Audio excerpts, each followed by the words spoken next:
இன்னைக்கு நம்ம என்ன டாபிக் பார்க்க போறோம்னா, மார்க்கெட்டிங் பத்தி தான் பார்க்க போறோம். இன்னைக்கு நான் உங்களுக்கு மார்க்கெட்டிங் பத்தி ஃபுல்லா தமிழ்ல எக்ஸ்பிளைன் பண்ண போறேன். ஓகே, வாங்க உள்ள போலாம்.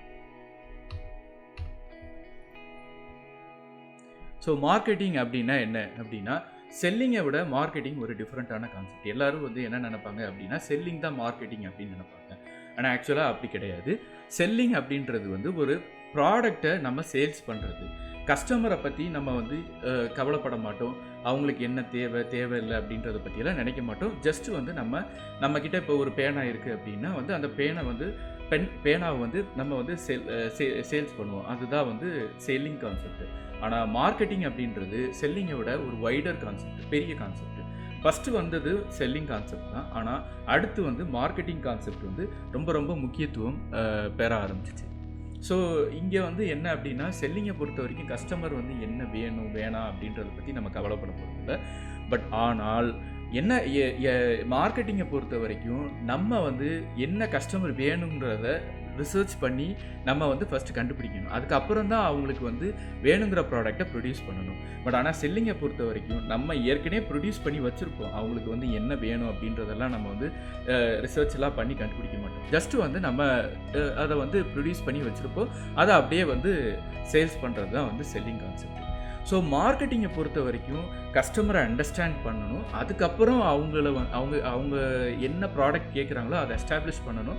அதுக்கப்புறம் வந்து அவங்கக்கிட்ட அந்த ரிலேஷன்ஷிப்பை மெயின்டைன் பண்ணணும். ஆஃப்டர் சேல்ஸ்க்கு அப்புறமும் உங்களுக்கு வந்து இந்த ப்ராடக்ட் எந்த அளவுக்கு உங்களோட தேவைகளை வந்து பூர்த்தி பண்ணுது அப்படின்றது. ஏன்னா நம்ம முதல்ல புரிஞ்சுக்க வேண்டியது என்னென்னா, ஒரு மக்களுக்கு ப்ராடக்ட் எதுக்கு தேவைப்படுது அப்படின்னா, அவங்களோட தேவைகளை பூர்த்தி செய்கிறதுக்கு தான் அந்த ப்ராடக்டை வந்து தேவைப்படுது. ஆனால் சில நேரங்களில் என்ன ஆகுதுன்னா, நிறைய ப்ராடக்ட்டு நிறைய மக்களுக்கு வந்து தேவைப்படாது அந்த நேரத்துக்கு. பட் ஆனால் வந்து சேல்ஸ் பர்சன் அவங்கள திரும்ப இதை வாங்கிக்கோங்க அப்படின்னு சொல்லுவாங்க. ஆனால் அதுதான் ஒரே ஒரு டிஃப்ரென்ஸ். மார்க்கெட்டிங்கை பொறுத்த வரைக்கும் நம்ம வந்து கஸ்டமர்ஸை போய் நம்ம புஷ் பண்ணுறது கிடையாது. அவங்களா வந்து அந்த ப்ராடக்ட் நீடாக இருக்குது, அதை நம்ம என்ன செய்கிறோம் தெரிஞ்சுக்கிட்டு அதை வந்து நம்ம ப்ரொடியூஸ் பண்ணுறோம். ஸோ இங்கே மார்க்கெட்டிங்கை பற்றி ஒரு டெஃபனிஷன் கொடுக்குறாங்க. யார் கொடுக்குறாங்க அப்படின்னா, ஃபிலிப் கோட்லர் அப்படின்ற ஒரு எக்ஸ்பர்ட் வந்து கொடுக்குறாரு. அவர் தான் வந்து மார்க்கெட்டிங்கோட தந்தை, ஃபாதர் ஆஃப் மார்க்கெட்டிங். ஸோ அவர் என்ன சொல்கிறாரு அப்படின்னு பார்ப்போம். ஸோ மார்க்கெட்டிங்கை பொறுத்த வரைக்கும் அவர் என்ன சொல்கிறாருன்னா, the process of identifying, creating, communicating and delivering value to satisfy the need of the customers with profit motive அப்படின்னு சொல்ல வர்றாரு. அப்படின்னா என்ன? ஸோ ஒரு கஸ்டமர் என்ன வேணும் அப்படின்னு ஒரு தேவைகள் இருக்கோ அதை வந்து ஃபஸ்ட்டு ஐடென்டிஃபை பண்ணணும். அதுக்கப்புறம் அந்த ப்ராடக்டை க்ரியேட் பண்ணணும். ஒன்ஸ் நம்ம அந்த ப்ராடக்டை க்ரியேட் பண்ணதுக்கப்புறம் அந்த ப்ராடக்டை பற்றி கம்யூனிகேட் பண்ணணும் அட்வர்டைஸ்மெண்ட் மூலமாக. தென் வந்து அந்த ப்ராடக்டை மக்களோட கையில் போய் சேர்க்கணும். ரீட்டைல் இல்லைன்னா வந்து ஹோல்சேல் ஷாப் மூலமாக அவங்களுக்கு வந்து கொண்டு போய் சேர்க்கணும். ஸோ இதெல்லாம் எதுக்கு பண்ணுறோன்னா, மக்களோட தேவைகளை பூர்த்தி பண்ணுறதுக்கும் கம்பெனி ப்ராஃபிட் ஏர்ன் பண்ணுறதுக்கும். ஸோ இதுதான் வந்து மார்க்கெட்டிங்கோட டெஃபினிஷனாக சொல்கிறாங்க. ஸோ இப்போ நீங்கள் நல்ல அந்த டெஃபினிஷனை பார்த்தீங்கன்னா, மார்க்கெட்டிங்க்கும் சேல்ஸுக்கும் நிறைய டிஃப்ரென்சஸ் இருக்குது, ரைட்? ஸோ மார்க்கெட்டிங்கை பொறுத்த வரைக்கும் எப்பயுமே கஸ்டமர் என்ன தேவை அப்படின்றத மைண்டில் வச்சுக்கிட்டே தான் ப்ராடக்ட் டிசைன் பண்ணுவாங்க. இப்போ ஒரு பேனாவே சேல்ஸ் பண்ணுறோன்னா, அந்த பேனா வந்து இந்த டிசைனில் இருக்கணும், இந்த மாதிரி மாடலில் இருக்கணும். ஃபவுண்டன் பென் வந்து நல்ல சேல்ஸ் ஆகுதா, இல்லை ரீஃபில் பென் நிறைய சேல்ஸ் ஆகுதா, என்ன மாதிரி பென் வந்து இப்போ ரீசெண்டாக கூட நீங்கள் பார்த்துருப்பீங்க. இந்த ரீசெண்ட் மாடல் பேனா வந்திருக்கு, ink pen or cartridge pens. So இதெல்லாம் வந்து எப்படி கொண்டு வராங்க அப்படின்னா, எப்படி இந்த இனோவேஷன்லாம் கொண்டு வராங்கன்னா, கஸ்டமர் என்ன மாதிரி விரும்புகிறாங்க அப்படின்றத ரிசர்ச் பண்ணிக்கலாம். ஸோ அப்போ ரிசர்ச் அப்படின்றது மார்க்கெட்டிங்கில் ஒரு முக்கியமான விஷயம்.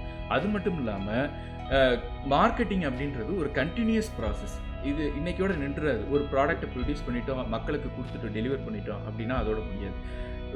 அந்த கஸ்டமரோட mind preference, taste and preferences வந்து மாறிக்கிட்டே இருக்கும். ஸோ அந்த காலத்தோட மாற்றத்துக்கு தகுந்த மாதிரி கஸ்டமர் என்ன தேவைப்படுது அப்படின்னு சொல்கிறாங்களோ அதை தெரிஞ்சுக்கிட்டு அவங்களுக்கு வந்து அந்த ப்ராடக்டை டெலிவர் பண்ணுறது தான் மார்க்கெட்டிங். ஸோ அதனால தான் என்ன சொல்கிறாங்கன்னா, marketing starts with the customers and end with the customers. So in short, மொத்தமாக மார்க்கெட்டிங்கை பற்றி சொல்லணும் அப்படின்னா, மார்க்கெட்டிங் அப்ரோச்சை ஒரு கம்பெனி யூஸ் பண்ணாங்கன்னா அவங்களுக்கு சேல்ஸ் ஆட்டோமேட்டிக்காக நடக்கும். ஆனால் மார்க்கெட்டிங்கை யூஸ் பண்ணாமல் செல்லிங், அதாவது கஸ்டமருக்கு மக்களுக்கு என்ன தேவை அப்படின்றதையே புரிஞ்சிக்காம ஒரு ப்ராடக்டை ப்ரொடியூஸ் பண்ணி அவங்களுக்கு வந்து கொடுக்கணும் அப்படின்னு நினச்சாங்க அப்படின்னா அந்த சேல்ஸ் அப்ரோச் வந்து இந்த வருஷம் ஒரு வருஷத்துக்கு வந்து ப்ராஃபிட்டை கொடுக்கலாம், ஆனால் அடுத்த வருஷத்துக்கு ப்ராஃபிட் கம்மியாகும். ஏன்னா மக்களோட தேவையை அது பூர்த்தி பண்ணாமல் போயிடும். ஸோ அதனால தான் என்ன சொல்கிறாங்கன்னா மார்க்கெட்டிங்கை புல் ஸ்ட்ராட்டஜி அப்படின்றாங்க. புல்னா தள்ளுதல். ஸோ அதாவது இழுத்தல். மக்கள் வந்து தானாக வந்து இழுப்பாங்க. அதாவது தானாக வந்து மக்களுக்கு தேவைப்படுற அந்த ப்ராடக்ட் இருக்கிறனால அவங்க வந்து எடுத்துக்கிடுவாங்க. ஆனால் சேல்ஸுன்றது புஷ் ஸ்ட்ராட்டஜி. கம்பெனி வந்து அந்த ப்ராடக்டை ப்ரொடியூஸ் பண்ணி மக்கள் மேலே வந்து புஷ் பண்ணுவாங்க. ஸோ இதுதான் வந்து செல்லிங்க்கும் மார்க்கெட்டிங்க்கும் உள்ள டிஃப்ரெண்ட். ஸோ உங்களுக்கே வந்து புரிஞ்சிருக்கும் மார்க்கெட்டிங்க்கும் செல்லிங்க்கும் என்ன வந்து டிஃப்ரென்ஸ் இருக்குது அப்படின்ட்டு. அது மட்டும் இல்லாமல் மார்க்கெட்டிங் செல்லிங் வந்து டிஃப்ரெண்ட்டானதுலாம் இல்லை. செல்லிங் வந்து மார்க்கெட்டிங்கோட ஒரு பார்ட்டு. ஆனால் நிறைய கம்பெனிஸ் வந்து செல்லிங் தான் பண்ணுறாங்களே தவிர மார்க்கெட்டிங் பண்ணுறது இல்லை. ஸோ எந்த கம்பெனி மார்க்கெட்டிங் பண்ணுறாங்களோ அந்த company they win the market share. Okay. So நிறைய கம்பெனிஸ் இருக்குது. அந்த கம்பெனிஸ்லாம் வந்து லைக் ஆப்பிள் ஆர் மைக்ரோசாஃப்ட் இவங்கெல்லாம் ரிசர்ச் பண்ணி கஸ்டமருக்கு என்ன தேவையோ அதை தான் டெலிவர் பண்ணுறாங்க. அதனால தான் இன்னமும் சக்ஸஸ்ஃபுல்லாக இருக்காங்க. Okay. So that's all for today and thank you.